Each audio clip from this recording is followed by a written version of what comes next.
आज हम लोग पढ़ेंगे केमिकल रिएक्शंस एंड इक्वेशंस। इसको हिंदी में कहते हैं केमिकल रासायनिक अभिक्रियाएं, रासायनिक अभिक्रियाएं और इक्वेशंस यानी समीकरण। रासायनिक अभिक्रियाएं और रासायनिक समीकरण इसको कहते हैं। तो चूंकि लेसन शुरू करने से पहले हमको ये जानना जरूरी है कि केमिकल इक्वेशन बनता कैसे है, किस चीज को हम केमिकल इक्वेशन कहें, इक्वेशन किसको कहें, रिएक्शन किसको कहें। उसके पहले ये जानना जरूरी है कि चेंज क्या होता है। तो जैसा कि आपने 9th में पढ़ा होगा, आप सभी पढ़े हैं चेंज, चेंजेस का मतलब है परिवर्तन, चेंज होना कुछ। जैसे पहले अगर कोई चीज, किसी चीज का शेप ऐसे है तो वो चीज ऐसे हो जाए, या किसी चीज का शेप ऐसे है तो ऐसे हो जाए, या ऐसा है तो ऐसे हो जाए।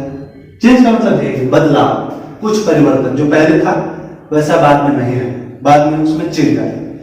चेंज आने का मतलब दो चीजें हैं, या फिर आप ये भी कह सकते हैं। और चेंज, दूसरा चेंज क्या हो सकता है, तो उसके प्रॉपर्टीज में चेंज होना है। जैसे मान लीजिए पहले अगर कोई चीज है, जैसे कि हम देखते हैं दूध है, दूध गाय से निकलती है, गाय भैंस से, पशुओं से मिलता है। लेकिन वही दूध जब दही बन जाता है तो उसका यूज कहीं और होता है, उसके प्रॉपर्टीज चेंज हो जाते हैं।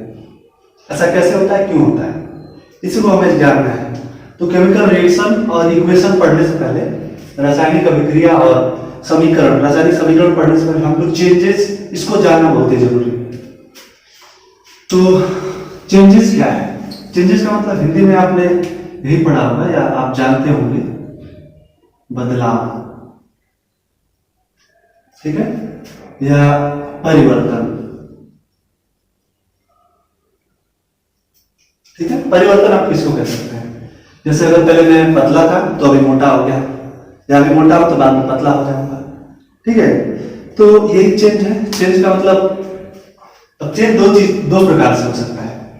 एक ये हो सकता है कि वो फिजिकल हो सकता है, फिजिकल चेंजेस, और सेकंड हो सकता है केमिकल चेंजेस, ठीक है। फिजिकल चेंजेस और केमिकल चेंजेस।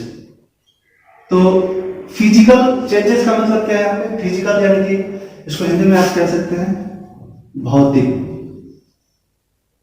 ठीक है, और इसको हिंदी में कहते हैं रासायनिक,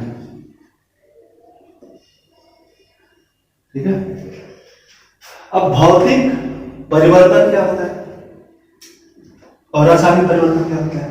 जब आप इसको दोनों को समझ लेंगे, दोनों में अंतर जान लेंगे, तभी आप सच्चे अर्थ में केमिकल रिएक्शन या केमिकल रासायनिक अभिक्रिया, रासायनिक परिवर्तन जानने के बाद रासायनिक अभिक्रिया और रासायनिक समीकरण फिर आपको जानना चाहिए।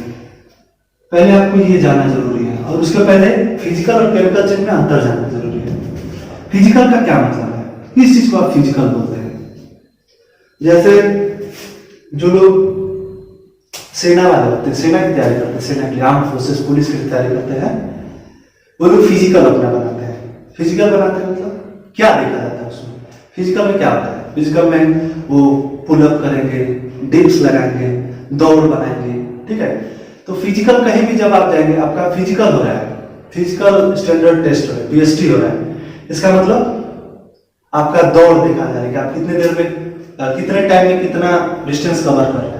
मतलब आपकी आजकल आपकी शारीरिक जो क्षमता है उसकी जांच हो रही है। फिजिकल एफिशिएंसी का वही मतलब होता है, पीएचडी। तो सबसे पहला उसमें यही है कि आपकी हाइट क्या है, आपका चेस्ट कितना एक्सपेंस हो रहा है, कितना चेस्ट है आपका, कितना आप दौड़ लेते हैं, मतलब पूरा का पूरा जो हमें दिख रहा है।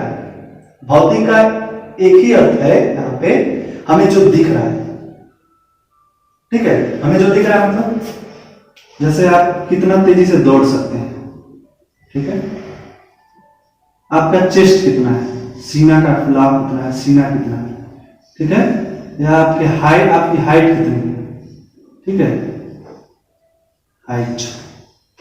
मतलब भौतिक का मतलब यहाँ पे हमें फिजिकल बना रहा है। इसका मतलब हमें वो चीजें हैं जो हमें दिख रही है, जो हमें दिखानी है। यही चेंज, फिजिकल चेंज जब ये आएगा तो इसका भी वही अर्थ है। फिजिकल चेंज का मतलब ही है जो चेंज देखने में हमारे कुछ अगर बदल गया, वही फिजिकल चेंज है। जैसे मान लीजिए आपने पढ़ा होगा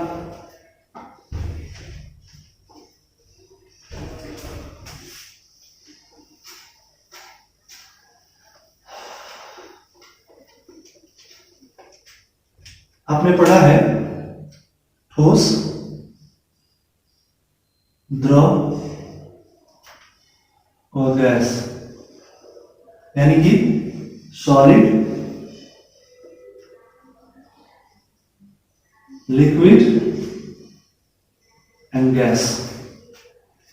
ये सॉलिड लिक्विड गैस क्या है? ये सॉलिड लिक्विड क्या है, गैस क्या है? पदार्थ की भौतिक अवस्था, यानी कि फिजिकल स्टेट्स ऑफ मैटर है।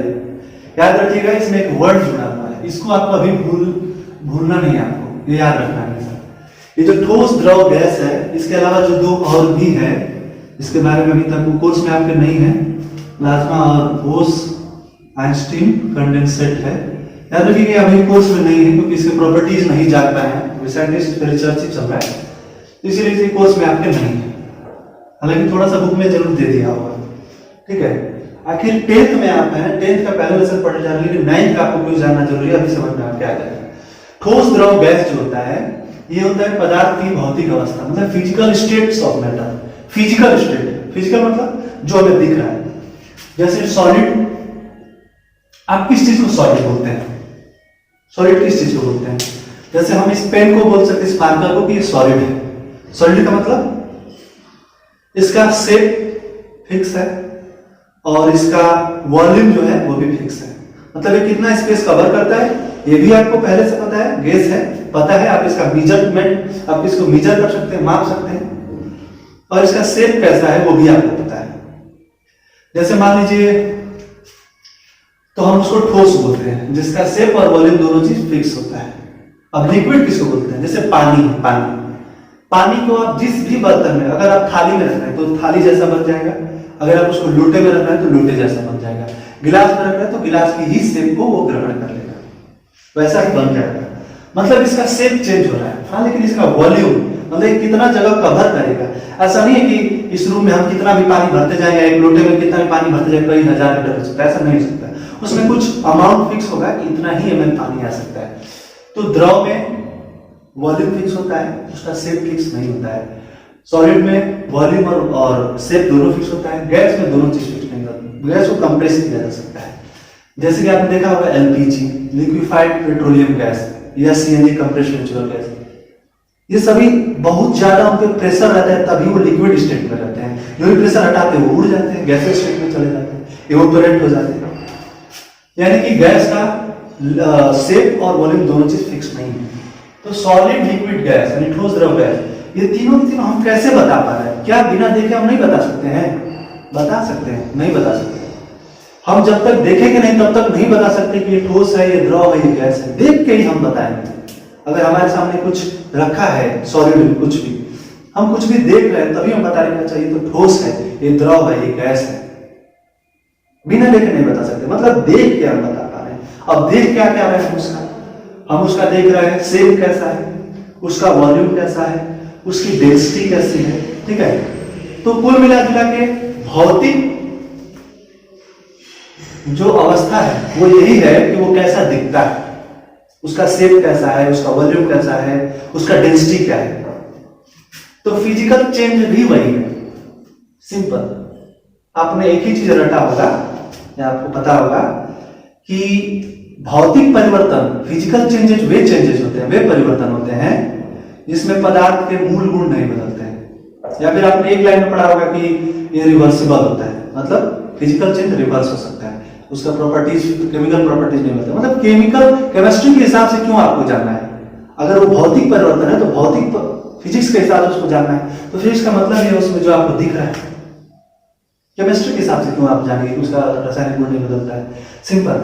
तो भौतिक जो भौतिक अवस्था है वो यही है कि कैसा दिखता है, उसका शेप, साइज, डेंसिटी, वॉल्यूम क्या है। ठीक है, तो फिजिकल चेंज भी वही है कि उसके शेप में जो परिवर्तन आ गया। जैसे मान लीजिए एक मिट्टी है, मिट्टी को आपने गूंथ लिया या आटा को गूंथ लिया, अब उसको आप जैसे चाहे शेप में ढाल सकते हैं, चेंज कर सकते हैं उसका शेप। मतलब उसका जो शेप है, आकृति जो है उसकी हम चेंज कर दी। उसी से हम लोग गुड्डा बना सकते हैं, चिड़िया बना सकते हैं। बचपन में हम लोग आटा का चिड़िया माता जी बना के हमको खिलाती थी। मतलब उसका शेप हम लोग चेंज कर सकते हैं, है ना, कर सकते हैं। तो वही चीज है कि भौतिक परिवर्तन वही है जो उसके शेप में हो, डेंसिटी में हो। ठीक है, क्लियर हुआ? वही सॉलिड, लिक्विड। अब कोई चीज सॉलिड है, जैसे मान लीजिए बर्फ है, स्टू, उसको जब आप ठंडा करते हैं 0 डिग्री सेल्सियस पे जाता है या उससे बिलो जाता है तो वो सॉलिड में आ जाता है। जब वो लिक्विड में जाता है तो कैसे लिक्विड में चला जाता है? आप क्या ऐसा करते हैं कि वो लिक्विड में चला जाता है? तो ऑब्वियस सी बात है, प्रेशर या टेम्परेचर, इन्हीं दो चीजों से हम उसका शेप चेंज कर सकते हैं, मतलब सॉरी स्टेट चेंज कर सकते हैं। तो सॉलिड से लिक्विड में गया, क्या वो लिक्विड से वापस सॉलिड में नहीं आ सकता है? आ सकता है भाई, आ सकता है। उसका टेम्परेचर आप कम कर देंगे, तुरंत वो सॉलिड में आ जाएगा। उस पर प्रेशर हटा देंगे, तुरंत वो गैस में आ जाएगा। प्रेशर हम घटाने से गैस को लिक्विड में, लिक्विड को सॉलिड में चेंज कर सकते हैं, और सॉलिड पे टेम्परेचर बढ़ाने से वो लिक्विड, और लिक्विड पे टेम्परेचर बढ़ाने से वो गैस में जा सकता है। मतलब उसका स्टेट चेंज हो सकता है। मतलब आपने समझ लिया कि पदार्थ की भौतिक अवस्था जो होती है वो किस चीज के बेस पे हमने बताया, भौतिक आधार पर बताया। याद रखिए, इसमें रसायन शब्द नहीं प्रयोग हुआ। यानी कि जो भी फिजिकल स्टेट है वो हमेशा जो हमें दिखता है उस बेस पे बनाया गया है, उसके शेप पर, साइज पर। हम लोग बोलते हैं ना कि जो सॉलिड होता है उसके जो पार्टिकल्स है उसके बीच में गैप जो होता है, इंटरमोलिकुलर स्पेस फोर्स, स्पेस वो बहुत ही कम होता है और फोर्स ज्यादा होता है। लिक्विड में इससे ज्यादा होता है स्पेस, उसमें इंटरमोलिकुलर स्पेस फोर्स और कम होता है। गैस में सबसे कम होता है इंटरमोलिकुलर स्पेस फोर्स, क्योंकि उसमें स्पेस ज्यादा है, फोर्स सबसे कम होता है। ये हो गया आपका फिजिकल चेंज। फिजिकल चेंज का मतलब वही है जो आप उसके शेप में चेंज कर दे, उसके स्टेट में चेंज कर दे, उसके डेंसिटी में चेंज कर दे, बस। अब केमिकल चेंज क्या है? केमिकल चेंज क्या होता है?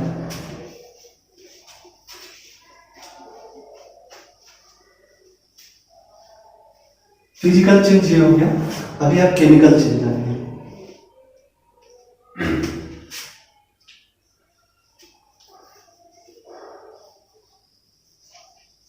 जैसे हम बोलते हैं पदार्थ, है ना, पदार्थ है मैटर,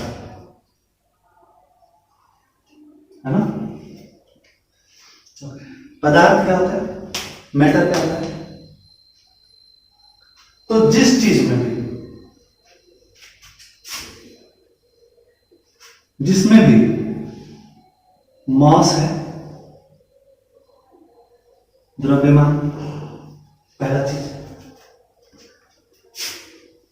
और दूसरा वॉल्यूम, यानी कि आयतन। अर्थात जिसमें द्रव्यमान और आयतन ये दोनों चीज होंगे, ये दोनों चीज जिनमें भी रहेंगे, वही क्या कहलाएगा? पदार्थ कहलाएगा, मैटर कहलाएगा। इन दोनों के बिना कोई भी चीज को हम पदार्थ नहीं कहेंगे। और इस धरती पर ऐसा कुछ भी नहीं है। हमारे चारों तरफ आप देख सकते हैं, जो भी चीज है, चाहे वो सॉलिड में, चाहे लिक्विड में, चाहे गैस में, जो भी मैटर है, मतलब जो भी चीज हमें दिख रहा है, या हो सकता है गैसेस नहीं भी दिखते हैं, अगर उसमें ये द्रव्यमान और आयतन है तो पदार्थ है। ठीक है, हम कहते हैं कि पदार्थ कितने प्रकार का होता है। तो फिजिक्स के आधार पर या फिजिकल प्रॉपर्टी के बेस पे हम पदार्थ को 3 भागों में बांट सकते हैं। इसमें किसमें? सॉलिड में, लिक्विड में, गैस में, प्लाज्मा और बीसी में, बोस-आइंस्टाइन कंडेंसेट में भी बांट सकते हैं, लेकिन अभी आपको 3 ही पढ़ना है। तो सॉलिड, लिक्विड, गैस में आपने फिजिकल प्रॉपर्टी के बेस पे बांटा। केमिकल प्रॉपर्टी के बेस पे आपने पदार्थ को 2 भागों में बांटा। केमिकल प्रॉपर्टी के आधार पर आपने पढ़ा भी होगा, 2 भागों में आपने बांटा होगा उस समय, एक शुद्ध पदार्थ और दूसरा अशुद्ध पदार्थ। तो शुद्ध का मतलब ही है, इसको भी आपने दो भाग में बांटा था। शुद्ध का मतलब होता है निश्चित, ठीक है। अभी बताऊंगा कैसे निश्चित होता है। और अशुद्ध का मतलब अनिश्चित, ठीक है। तो शुद्ध क्या है? शुद्ध है तत्व, और दूसरा यौगिक। हाँ, इससे मतलब नहीं है कि ये जो यौगिक है तत्व से बना है तो तत्व ही क्यों नहीं लिख रहे, नहीं। शुद्ध पदार्थ दो प्रकार के हो सकते हैं, क्योंकि दोनों में अलग अलग गुण होते हैं। तत्व के अलग गुण है और यौगिकों के अलग गुण होते हैं। उन्हीं तत्वों से बने होते हैं, लेकिन उनके गुण अलग होते हैं, इसलिए इनको अलग से पढ़ना पड़ता है, इनको दो अलग। और अशुद्ध पदार्थ यानी कि मिश्रण, आप इसको कहते हैं मिश्रण। मिश्रण भी दो प्रकार के होते हैं। पहला समांगी होमोजेनस मिक्सचर, और दूसरा हेट्रोजेनस मिक्सचर, मतलब विसमांगी मिश्रण, हेट्रोजेनस मिक्सचर। एलिमेंट और कंपाउंड, एलिमेंट और कंपाउंड। जो तत्व है, तत्व एलिमेंट, एलिमेंट आप किस चीज को बोलेंगे? तत्व क्या है? नाइन्थ में आप ये सब पढ़े होंगे, लेकिन अभी 10th में जानना जरूरी है केमिकल रिएक्शन पढ़ने से पहले। तो जो तत्व होता है, तत्व, वो समान प्रकार के परमाणु उसमें मिले होते हैं और निश्चित मात्रा होती है। याद रहे, दो बातें इसमें हैं, एक तो समान प्रकार के परमाणु, समान प्रकार के परमाणु, ठीक है। ये पॉइंट नंबर 1 है, ठीक है। और पॉइंट नंबर 2 ये है, निश्चित मात्रा होनी चाहिए, निश्चित मात्रा। मतलब समान प्रकार के परमाणु की जब निश्चित मात्रा मिलती है तो उसे हम तत्व कहते हैं। जैसे O2, देखा आपने, ऑक्सीजन ऑक्सीजन जब दो मिले तो बना O2। अब इसमें समान प्रकार के परमाणु और निश्चित मात्रा है। जो ऑक्सीजन हम लेके जो चीज जो प्राणवायु है उसका फार्मूला हमेशा O2 ही होगा, उसकी मात्रा हमेशा निश्चित होगी, दो ही ऑक्सीजन के उसमें परमाणु जुड़ेंगे। एक चीज मैं और भी कह सकता हूं आपको, O3। O3 का मतलब होता है ओजोन। अब देखिए, ये ऑक्सीजन से ही बना है, केवल एक ऑक्सीजन का परमाणु बढ़ गया। और O3 आपको पता है एक जहरीली गैस है, ओजोन से व्यक्ति मर सकता है थोड़ी देर। ये जहरीली गैस है, भले ही ऑक्सीजन से बना है, लेकिन देखिए इसका प्रॉपर्टी चेंज हो गया है। तो परमाणु की मात्रा बढ़ाते ही उसका प्रॉपर्टी भी चेंज हो जाएगा, ठीक है। और यौगिक क्या है? यौगिक भी निश्चित मात्रा है। निश्चित मात्रा क्यों, मैंने शुद्ध को निश्चित क्यों लिखा है? इसका कारण अब आपको समझ में आ जाना चाहिए कि जो यौगिक है इसमें समान प्रकार के परमाणु नहीं होते। बस यही एक चीज इसमें चेंज हो गया। इसमें पहले आप कह सकते हैं कि असमान प्रकार के परमाणु, असमान प्रकार के परमाणु, ये बात वहां भी रहेगा, निश्चित मात्रा में, ठीक है। मतलब असमान प्रकार के परमाणु जब निश्चित मात्रा में मिलते हैं तो उससे यौगिक बनता है। अब यौगिक का उदाहरण है, जैसे मान लीजिए NaCl, या मान लीजिए H2O, ठीक है, या मान लीजिए कि H2SO4, है ना। तो NaCl जो है, सोडियम क्लोराइड, सोडियम क्लोराइड साधारण नमक को आप कहते हैं, ठीक है।